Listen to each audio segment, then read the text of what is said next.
Le bip rythmé du moniteur cardiaque est le seul son que l'homme riche respecte.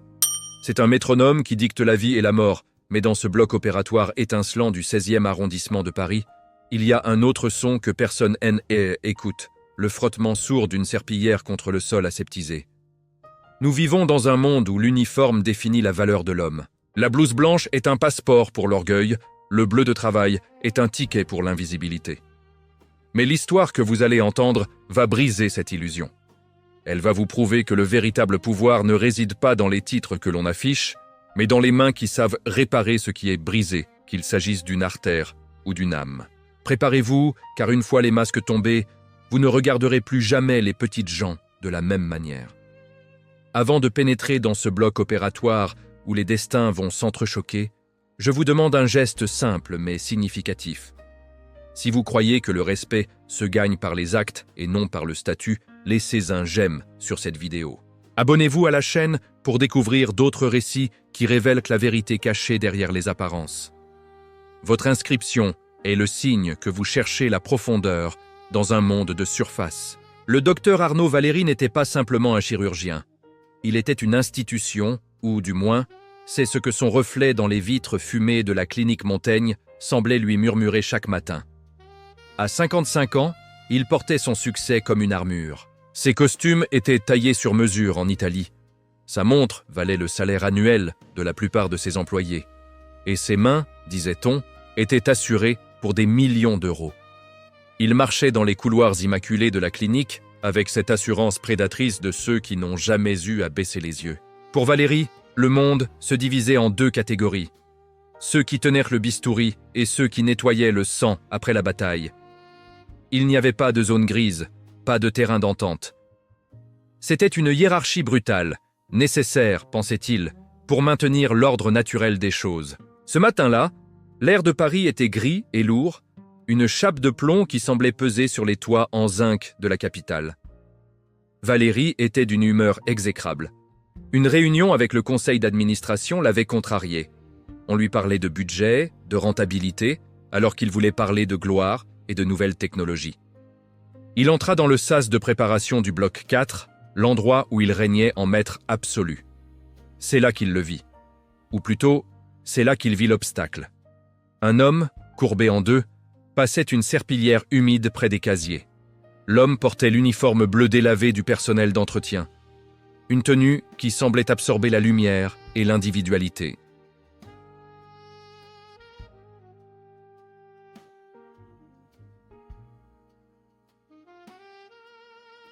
« Eh, vous !»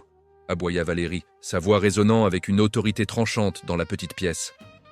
L'homme à la serpillière s'arrêta. Il se redressa lentement, non pas avec paresse, mais avec une sorte de lourdeur digne. Il se tourna vers le chirurgien. Ses yeux étaient sombres, profonds, entourés de rides qui ressemblaient à des cartes géographiques de territoires dévastés. Il ne répondit pas. Il attendit. « C'est inadmissible », continua Valéry, pointant un index accusateur vers le sol. « Je paie des fortunes pour que cette clinique soit irréprochable. Si je glisse et que je me blesse la main, savez-vous ce que cela coûte? Savez-vous combien de vies dépendent de ses doigts ?» Il agita ses mains devant le visage de l'homme de ménage, comme s'il s'agissait de reliques sacrées. L'homme, que le badge identifiait simplement comme Piotr, regarda les mains du chirurgien, puis le sol, puis les yeux de Valéry. Il n'y avait ni peur, ni servilité dans son regard. Juste un calme océanique, presque dérangeant. « Le sol sèche, docteur !» dit Piotr avec un fort accent de l'Est, une voix rocailleuse qui semblait venir de loin d'une autre époque. « Il faut juste attendre. » Ce mot « attendre » fit bouillir le sang de Valéry. « Attendre » Lui ? Le docteur Valéry n'attendait jamais. Le monde attendait Valéry. « Je ne vous paie pas pour me donner des leçons de physique, mon vieux », cingla Valéry en ouvrant violemment son casier. « Je vous paie pour que mon environnement soit stérile et sec. Si vous êtes trop vieux ou trop incompétent pour comprendre la différence entre nettoyer et inonder, dites-le moi. Il y a des centaines de personnes dehors qui tueraient pour votre place. » C'était une menace cruelle, inutile. Piotr ne s'y a pas. Il resserra simplement sa prise sur le manche de la serpillière. Ses mains étaient calleuses, abîmées, tachées par des années de produits chimiques et de travail manuel. Mais si Valérie avait pris la peine de regarder de plus près, il aurait vu que ses mains ne tremblaient pas. Pas le moins du monde. « Je ferai attention, docteur », répondit Piotr doucement. Il se remit au travail, effaçant méthodiquement une trace imaginaire. Valérie renifla avec mépris, enfila sa blouse et sortit sans un regard en arrière. Il ne savait pas qu'il venait d'humilier l'homme qui allait tenir son destin entre ses mains sales. Il ne savait pas que l'orgueil est toujours l'apéritif avant le grand festin de la chute. Dans le couloir, Piotr releva la tête et regarda la porte battante se refermer. Une ombre de tristesse passa dans ses yeux, mais elle fut vite remplacée par une résignation stoïque. Il avait vu des hommes comme Valérie auparavant. Il en avait vu beaucoup, et il savait que la vie avait une façon très particulière de leur enseigner l'humilité. Paris est une ville de contrastes violents, mais pour Piotr, elle était devenue une ville de silence. Après son service à la clinique, il prenait le métro, ligne 13, direction Saint-Denis.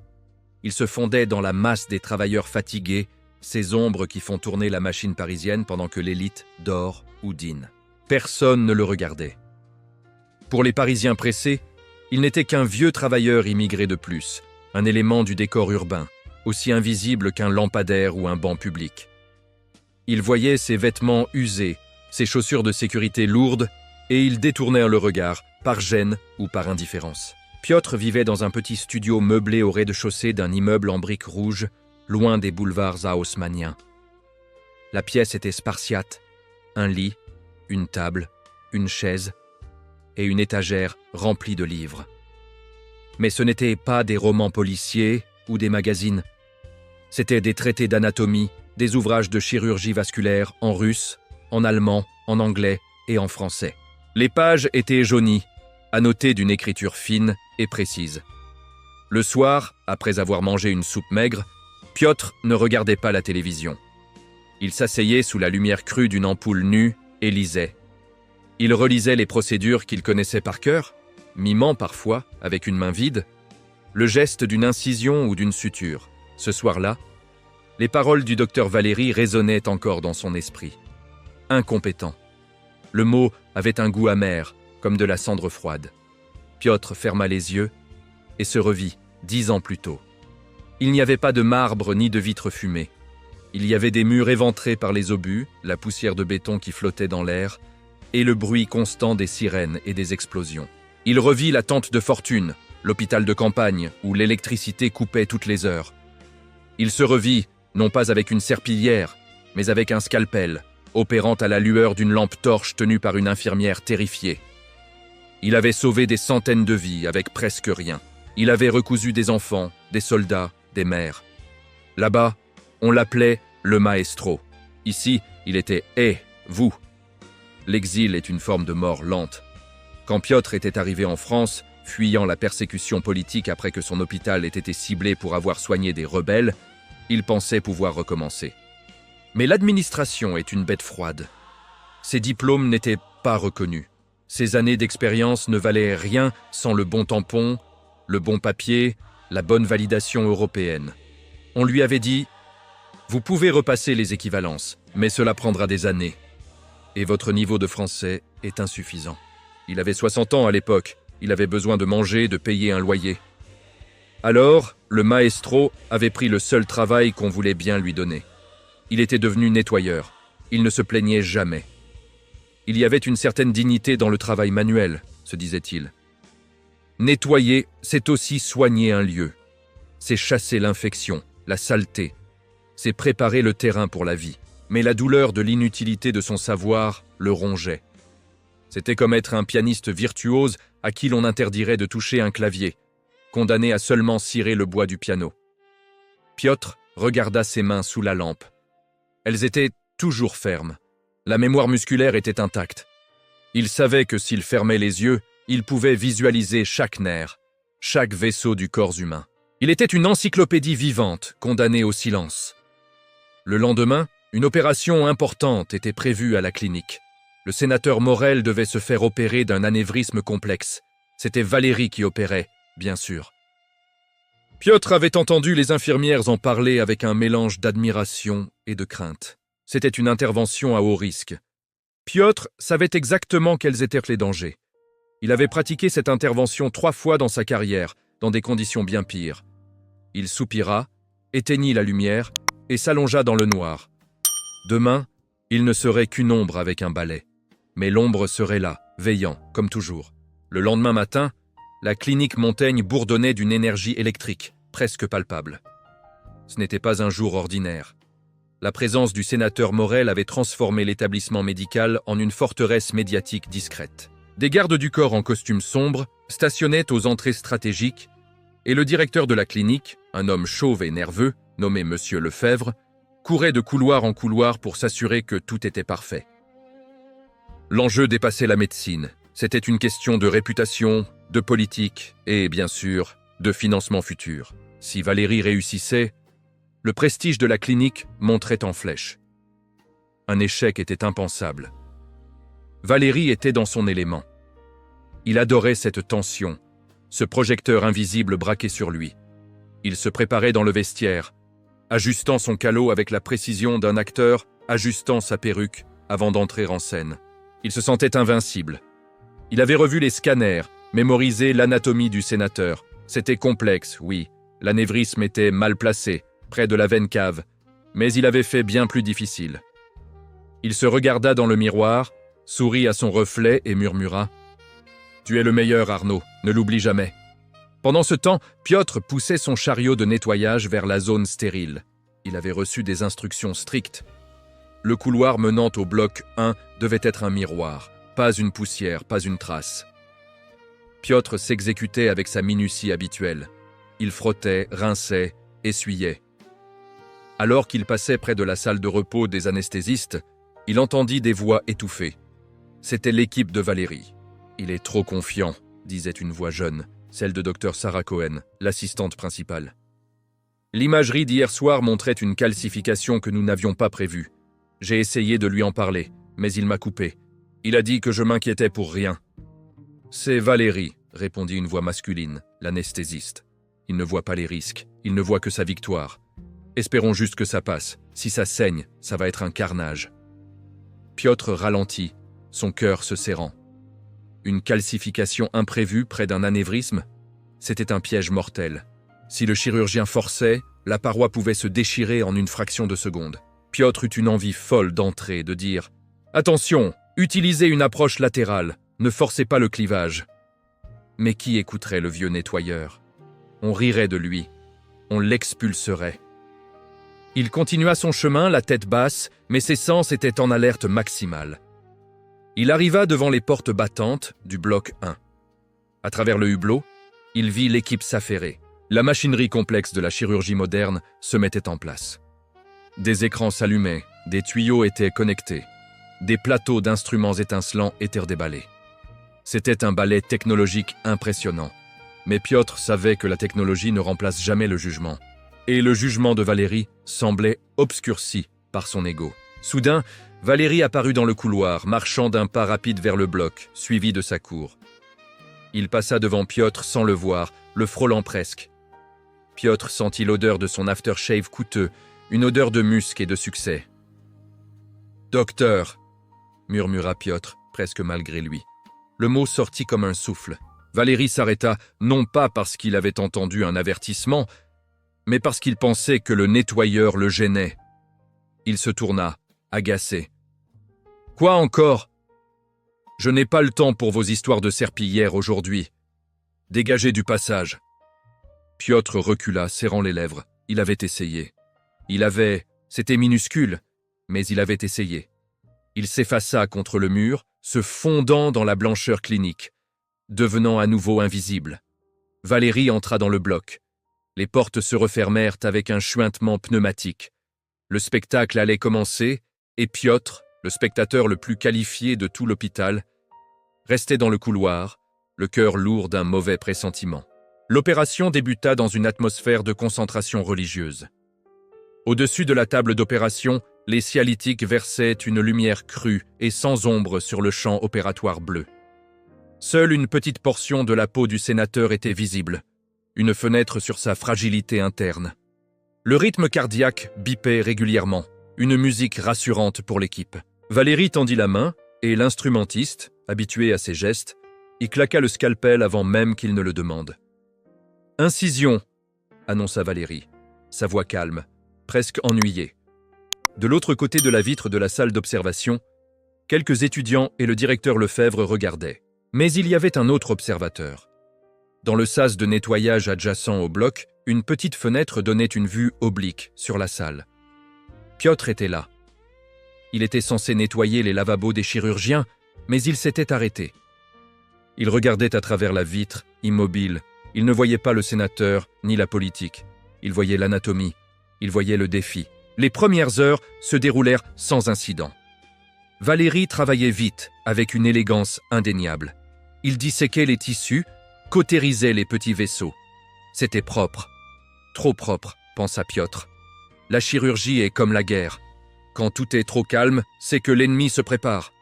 Piotr observait les mains de Valérie sur l'écran de contrôle qui retransmettait la vue microscopique. Il vit l'anévrisme. C'était une masse pulsatile, gonflée, une bombe à retardement biologique. Et juste à côté, adhérente à la paroi veineuse, la zone calcifiée dont parlait l'interne. C'était blanc, dur, traître. Valérie s'approcha de la zone critique. « Aspiration », ordonna-t-il. « Je vais décoller l'adhérence ici pour avoir une meilleure exposition. » Piotr, derrière sa vitre, chuchota en russe. « Niet, ne tire pas, coupe autour, laisse le fragment, ne tire pas !» Comme s'il commentait un match de football au ralenti, Piotr anticipait l'erreur. Il voyait l'angle de l'instrument de Valérie. C'était trop agressif. Le chirurgien français voulait une dissection parfaite, anatomique, comme dans les livres. Mais l'anatomie réelle est désordonnée. Elle demande du respect, pas de la perfection rigide. « Docteur », intervint timidement Sarah Cohen à l'intérieur du bloc.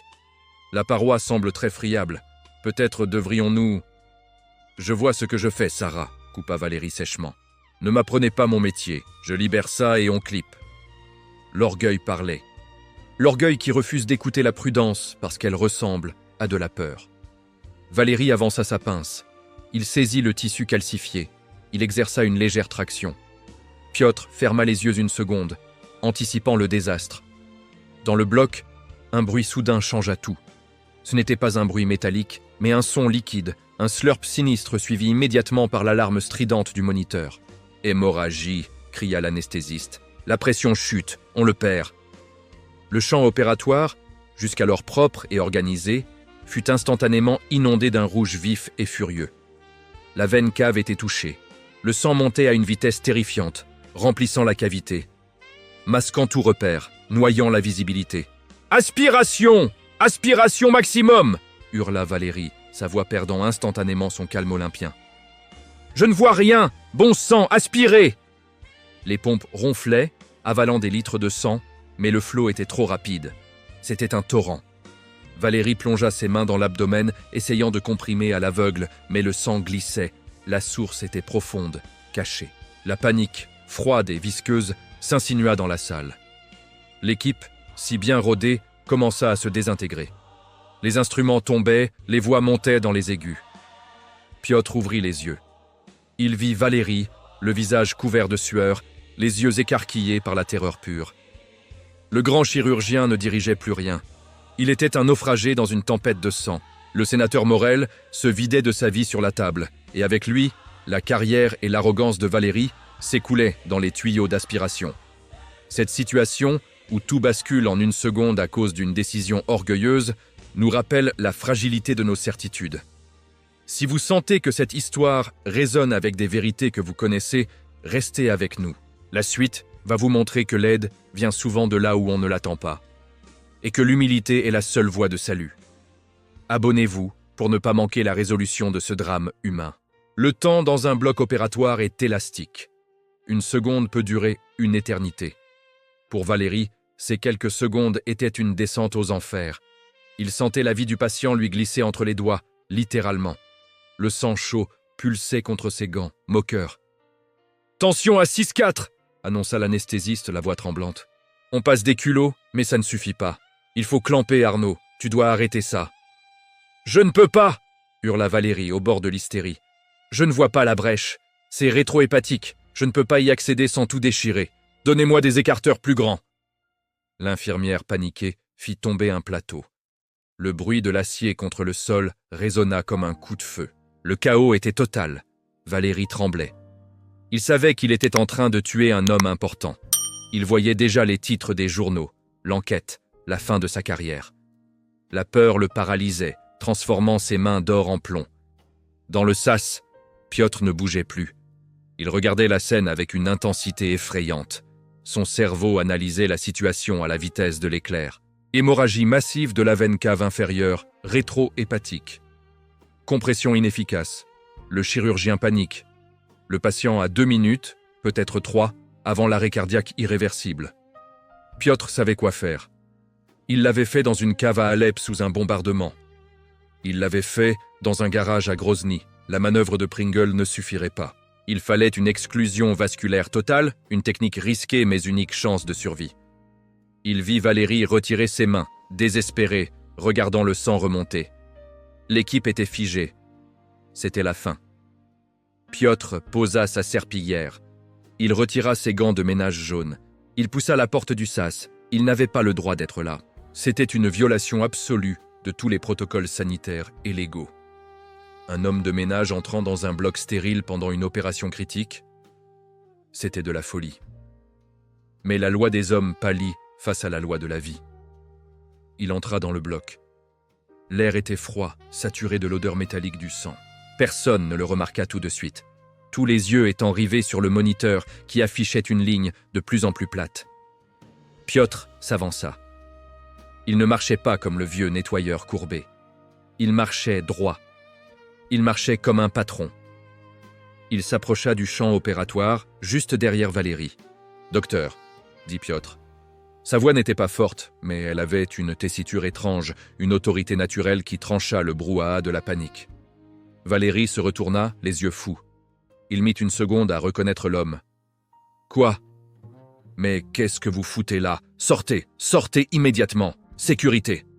hurla Valérie, postillonnant de rage et de peur. « Il va mourir dans 60 secondes, dit Piotr calmement. Il regarda Valérie droit dans les yeux. « Vous ne pouvez pas clamper par le bas. La déchirure est trop haute. Vous êtes fou! Dégagez !» Valérie fit un geste pour le pousser. Piotr ne bougea pas d'1 millimètre.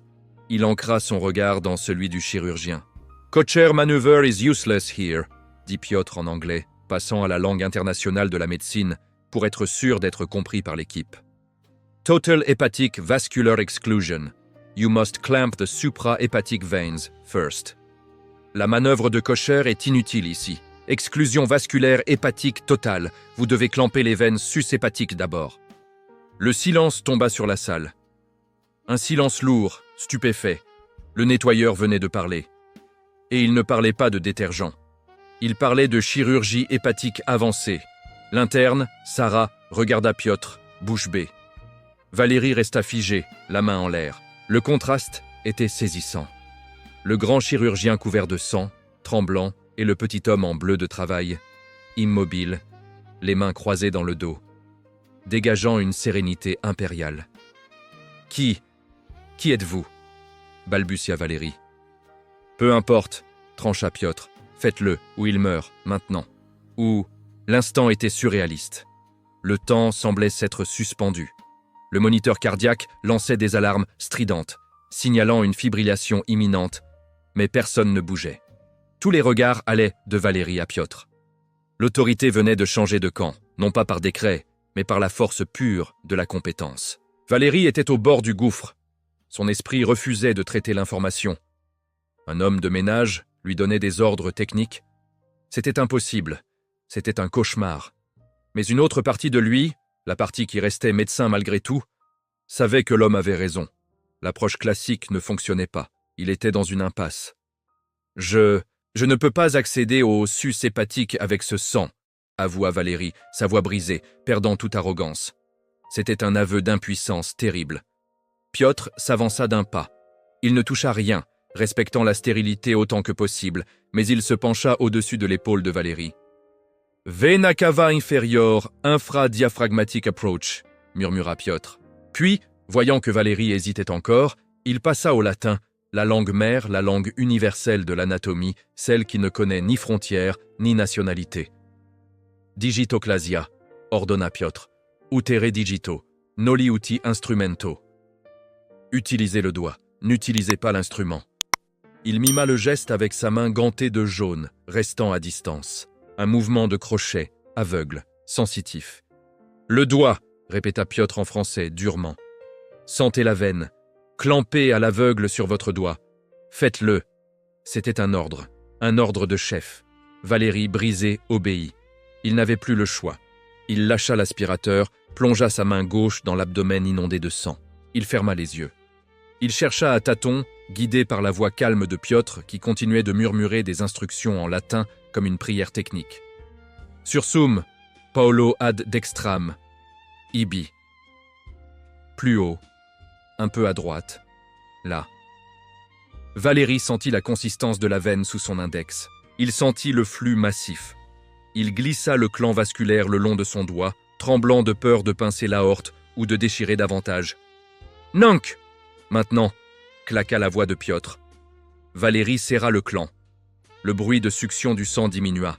L'anesthésiste, les yeux rivés sur ses écrans, cria presque « La pression remonte. On a une stabilisation. Le saignement massif a stoppé. » Un soupir collectif traversa la salle, comme si le bloc opératoire lui-même expirait. Valérie rouvrit les yeux. Il regarda ses mains, puis le champ opératoire. Le sang ne jaillissait plus. Il avait repris le contrôle. Ou plutôt, on lui avait rendu le contrôle. Il se tourna lentement vers Piotr. Le vieil homme n'avait pas souri, il n'avait pas triomphé. Il avait simplement reculé d'un pas, remettant ses mains derrière son dos, reprenant sa posture d'observateur. « Continuez, » dit Piotr doucement. « Suturez la brèche. 4-0 prolène. Vite. » Puis, sans attendre de remerciements, sans chercher à s'expliquer, Piotr se retourna. Il ramassa sa serpillière qui était tombée au sol à l'entrée du bloc. Il avait violé l'espace sacré. Il avait sauvé une vie. Maintenant, il redevenait le nettoyeur. « Attendez !» lança Sarah, l'interne. Mais Piotr était déjà en train de pousser la porte battante. Il sortit du bloc, laissant derrière lui une équipe médicale stupéfaite et un chirurgien star, dont l'ego venait d'être pulvérisé par un cours d'anatomie en latin donné par un homme en bleu de travail. Valérie resta immobile une seconde, le regard fixé sur la porte oscillante. Il devait finir l'opération. Il devait sauver le sénateur, mais il savait que quelque chose d'irréversible venait de se produire. Le monde, tel qu'il le connaissait, venait de se fissurer. L'opération se termina 3 heures plus tard. Le sénateur Morel était vivant, en salle de réveil, son pronostic vital engagé mais stable. Dans le milieu médical, c'était un miracle. Techniquement, il aurait dû mourir sur la table. Mais dans les couloirs de la clinique Montaigne, on ne parlait pas de l'anévrisme. On parlait du fantôme. La rumeur se propagea comme une traînée de poudre, passant des infirmières aux aides-soignants, des internes aux secrétaires. « Tu as entendu ? Le vieux du ménage, Piotr. Il a dirigé l'opération. » « N'importe quoi. Il a juste apporté du matériel. » « Non, je te jure, l'anesthésiste a dit qu'il parlait latin, qu'il a guidé la main de Valérie. C'était devenu une légende urbaine en moins d'une après-midi. Valérie, lui, s'était enfermé dans son bureau. Il n'avait pas parlé à la presse, laissant Lefebvre, le directeur, faire les déclarations triomphantes habituelles. Valérie était assis dans son fauteuil en cuir, une bouteille de whisky ouverte devant lui. Mais il ne buvait pas. Il regardait ses mains. Ses mains qu'il croyait divines avaient failli. Et c'était la voix rocailleuse d'un homme qui nettoyait ses toilettes qui les avait guidées. Il se sentait humilié, violé dans son identité. Mais sous l'humiliation, il y avait autre chose. Une curiosité brûlante, une reconnaissance professionnelle qu'il ne pouvait pas nier. Ce que Piotr avait fait, cette déduction instantanée, cette connaissance de la manœuvre d'exclusion, ce n'était pas de la chance, c'était de la maîtrise. De la haute maîtrise. « Qui est-il » murmura Valérie dans le silence de son bureau de luxe. Il appuya sur l'interphone. « Mettez-moi en relation avec les ressources humaines, tout de suite. » 5 minutes plus tard, il avait le dossier de Piotr devant lui. C'était un dossier mince, décevant. Nom, Piotr K. Nationalité, apatride, réfugié politique.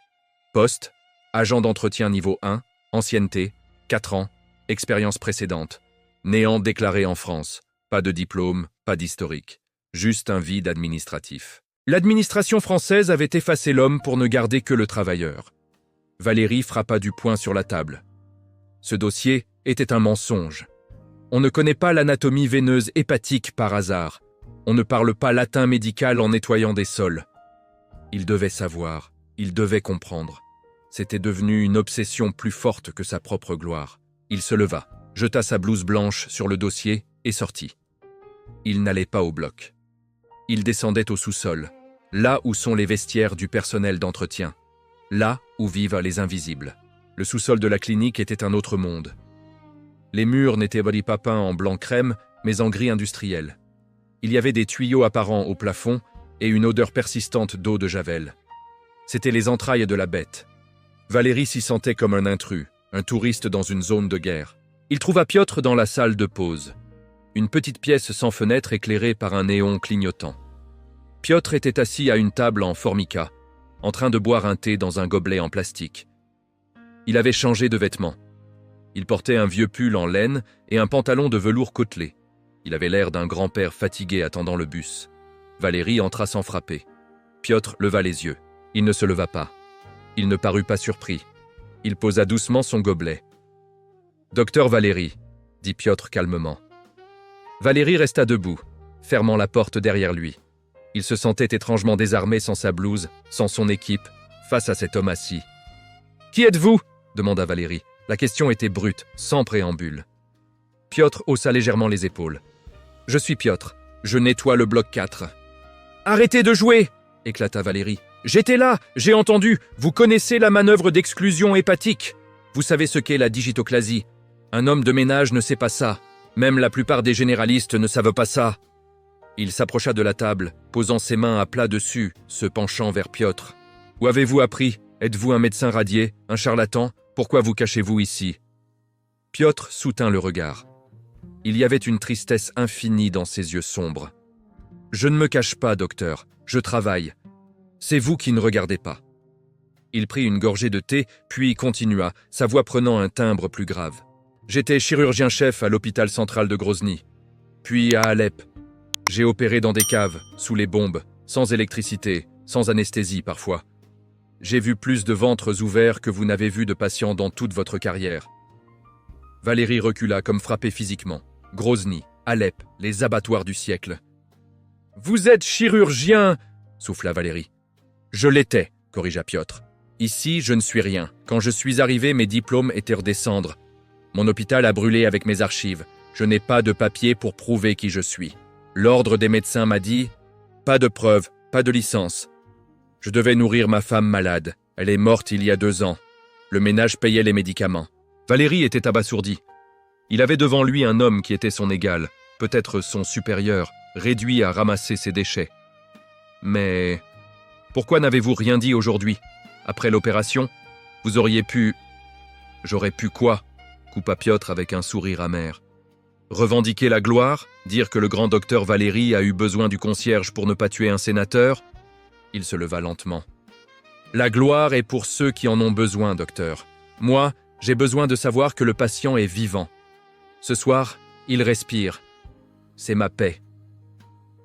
Il y a une forme de grandeur qui ne cherche pas la lumière, une sagesse silencieuse qui agit pour le bien et non pour la reconnaissance. Piotr incarne cette vérité oubliée. Si cette leçon d'humilité vous touche, si vous pensez que le monde a besoin de plus de Piotr et moins d'ego, partagez cette histoire. Elle mérite d'être entendue au-delà de ces murs. Le silence qui suivit la révélation de Piotr pesait des tonnes. Valérie, pour la première fois de sa vie, se sentait petit. Il regardait cet homme au pull usé et voyait un géant. Toute sa propre carrière, ses médailles, ses articles de presse, tout cela semblait soudainement frivole, décoratif. Piotr avait pratiqué la médecine de l'extrême, la médecine pure, celle de la survie, pendant que Valérie pratiquait la médecine de confort et de prestige. Valérie se racla la gorge, cherchant à reprendre une posture de contrôle. Il était un homme d'action, un homme de solution. « Écoutez, Piotr, ou docteur, » commença-t-il maladroitement, « c'est du gâchis. Un talent comme le vôtre. Je ne peux pas laisser faire ça. Je suis influent. Je connais le président du Conseil de l'Ordre. Je peux faire accélérer les choses. On peut vous trouver un poste d'assistant. Peut-être même vous faire passer les équivalences en accéléré. Il s'animait à mesure qu'il parlait, retrouvant son énergie habituelle. « Je vais vous aider. Vous sortirez de ce sous-sol. Vous aurez une blouse blanche. Je vous prendrai dans mon équipe. Vous serez mon consultant technique. On dira que vous êtes un expert étranger invité. » C'était une offre généreuse. C'était la clé de la sortie de l'enfer pour Piotr. La fin des toilettes a récuré. Le retour au statut social, à l'argent, au respect. N'importe qui aurait sauté de joie, pleuré de gratitude. Piotr regarda Valérie s'agiter. Il attendit qu'il finisse. Puis, il secoua doucement la tête. « Non, docteur. » Valérie se figea. « Comment ça, non? Vous refusez, ou? Mais vous êtes fou! Je vous offre une seconde vie. »« J'ai déjà eu plusieurs vies, » répondit Piotr doucement. « Et je suis fatigué de me battre pour prouver qui je suis à des hommes qui jugent sur des papiers. » Il s'approcha de Valérie, le regardant droit dans les yeux, avec une intensité bienveillante, mais ferme. « Vous voulez m'aider pour apaiser votre conscience, Arnaud, parce que vous avez honte d'avoir été sauvé par le balayeur. Si je deviens médecin, alors vous avez été sauvé par un collègue. L'ordre est rétabli. Votre monde a de nouveau du sens. » Valérie rougit. Piotr avait vu juste, avec une précision chirurgicale, directement dans son âme. « Mais la vérité, continua Piotr, c'est que le statut ne change pas la main. Aujourd'hui, ma main a sauvé une vie. Demain, elle nettoiera le sol pour qu'aucune infection ne tue le prochain patient. Les deux sont nécessaires. Je ne veux pas de votre charité, ni de vos jeux politiques. Je veux juste faire mon travail et rentrer chez moi lire mes livres en paix. » « Mais c'est indigne, » protesta Valérie. « La dignité n'est pas dans le travail que l'on fait, » trancha Piotr. « Elle est dans la manière dont on le fait. Je nettoie ce bloc mieux que personne, parce que je sais, moi, pourquoi il doit être propre. C'est ma contribution. C'est suffisant. » Les jours suivants furent étranges à la clinique Montaigne. Le sénateur Morel se rétablissait de façon spectaculaire. Valérie recevait les éloges, les fleurs, les interviews, mais ceux qui le connaissaient bien voyaient un changement. Il était moins bruyant, moins cassant avec les infirmières. Il arrivait plus tôt, restait plus tard. Et surtout, on le voyait souvent s'arrêter dans le couloir quand le chariot de ménage passait. Il ne disait rien, mais il hochait la tête vers Piotr. Un signe de tête imperceptible pour les autres, mais chargé de sens pour les deux hommes. Valérie portait un secret lourd. Il savait qu'il était un imposteur aux yeux de la vérité absolue. Il avait la gloire, mais Piotr avait le talent. Ce secret le rongeait, mais il le transformait aussi. Lors de la grande conférence de presse pour la sortie du sénateur, Valérie était au podium. Les caméras crépitaient. « Docteur Valérie » demanda un journaliste. « Cette technique pour stopper l'hémorragie, c'était audacieux. Comment avez-vous gardé votre sang-froid » Valérie hésita. Il vit Piotr au fond de la salle, appuyé sur son balai, attendant que la foule parte pour nettoyer. Piotr le regardait, visage impassible. Valérie prit une profonde inspiration. C'était le moment de vérité. Il pouvait tout dire. Il pouvait révéler le héros de l'ombre. Mais il vit le léger mouvement de tête de Piotr. Un non, discret. Piotr ne voulait pas de ce cirque. « La médecine est un travail d'équipe, » dit finalement Valérie, sa voix moins assurée qu'à l'ordinaire. Parfois, l'inspiration vient de l'expérience collective. Nous sommes tous au service du patient, c'est tout ce qui compte. Il n'avait pas menti, mais il n'avait pas dit toute la vérité. Il avait respecté le vœu de silence du maître. Les jours suivants furent étranges à la clinique Montaigne. Le sénateur Morel se rétablissait de façon spectaculaire. Valérie recevait les éloges, les fleurs, les interviews. Mais ceux qui le connaissaient bien voyaient un changement. Il était moins bruyant, moins cassant avec les infirmières. Il arrivait plus tôt, restait plus tard. Et surtout, on le voyait souvent s'arrêter dans le couloir quand le chariot de ménage passait. Il ne disait rien, mais il hochait la tête vers Piotr. Un signe de tête imperceptible pour les autres, mais chargé de sens pour les deux hommes. Valérie portait un secret lourd. Il savait qu'il était un imposteur aux yeux de la vérité absolue. Il avait la gloire, mais Piotr avait le talent. Ce secret le rongeait, mais il le transformait aussi. Lors de la grande conférence de presse pour la sortie du sénateur, Valérie était au podium. Les caméras crépitaient. « Docteur Valérie » demanda un journaliste. « Cette technique pour stopper l'hémorragie, c'était audacieux. Comment avez-vous gardé votre sang-froid » Valérie hésita. Il vit Piotr au fond de la salle, appuyé sur son balai, attendant que la foule parte pour nettoyer. Piotr le regardait, visage impassible. Valérie prit une profonde inspiration. C'était le moment de vérité. Il pouvait tout dire, il pouvait révéler le héros de l'ombre. Mais il vit le léger mouvement de tête de Piotr. Un nom discret, Piotr ne voulait pas de ce cirque. « La médecine est un travail d'équipe », dit finalement Valérie, sa voix moins assurée qu'à l'ordinaire. Parfois, l'inspiration vient de l'expérience collective. Nous sommes tous au service du patient, c'est tout ce qui compte. Il n'avait pas menti, mais il n'avait pas dit toute la vérité. Il avait respecté le vœu de silence du maître. 6 mois passèrent. La routine reprit ses droits, mais l'atmosphère du bloc 4 avait changé. Valérie avait instauré de nouvelles règles. Le personnel d'entretien n'était plus traité comme des meubles.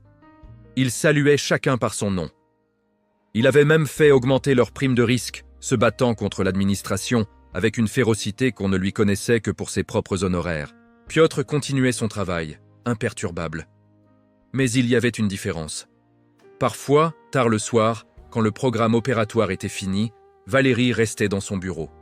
Piotr entrait pour vider la poubelle. « Piotr, disait Valérie, j'ai un cas demain, une tumeur hépatique complexe. J'aimerais que vous regardiez les scanners. » Et le vieux nettoyeur posait son sac poubelle, lavait ses mains et s'approchait de l'écran haute définition. Pendant 1 heure, les 2 hommes, le chirurgien millionnaire et le réfugié au salaire minimum, discutaient d'égal à égal. Ils parlaient de voies d'abord, de risques vasculaires, de stratégie. Piotr pointait des détails que Valérie avait manqués. Valérie écoutait, prenait des notes, apprenait. C'était une école secrète, un transfert de savoir clandestin au cœur de la nuit parisienne. Valérie devenait un meilleur chirurgien, non pas grâce aux conférences internationales, mais grâce aux leçons d'un homme qui rentrait chez lui en métro pour manger des conserves. « Pourquoi m'aidez-vous » demanda un soir Valérie. « Parce que les patients ne sont pas responsables de mon destin », répondit Piotr. « S'ils sont sur votre table, je veux qu'ils survivent. C'est mon serment d'Hippocrate. » Il n'a pas... 1 an plus tard, Piotr ne vint pas au travail. Ce n'était jamais arrivé. Valérie s'inquiéta immédiatement. Il fit appeler le numéro dans le dossier. Pas de réponse. Il envoya un chauffeur à l'adresse indiquée à Saint-Denis. Le chauffeur revint 2 heures plus tard, le visage grave. « Il est à l'hôpital, monsieur. L'hôpital public de Saint-Denis. Une crise cardiaque massive dans la nuit. » Valérie quitta la clinique en pleine journée, annulant ses consultations. Il fonça vers la banlieue, sa berline de luxe détonnant dans les rues grises du quartier populaire. Il trouva Piotr aux soins intensifs, branché à des machines qui bipaient, les mêmes sons qu'il entendait tous les jours, mais qui semblaient, cette fois, sonner le glas. Piotr était conscient, mais faible. Quand il vit Valérie entrer, un faible sourire illumina son visage pâle. « Vous êtes loin de votre royaume, docteur », murmura-t-il. Valérie prit la main calleuse du vieux nettoyeur. Il avait les larmes aux yeux. « Je vais vous faire transférer à Montaigne. Je vais m'occuper de vous. On a les meilleurs équipements. » Piotr secoua la tête faiblement. « Non, c'est fini. Je connais la musique, Arnaud. Le muscle est mort, c'est l'heure. » Il utilisa le prénom du chirurgien pour la première fois. C'était un adoubement. « Vous m'avez tout appris, » dit Valérie, la voix brisée. « Plus que tous mes professeurs.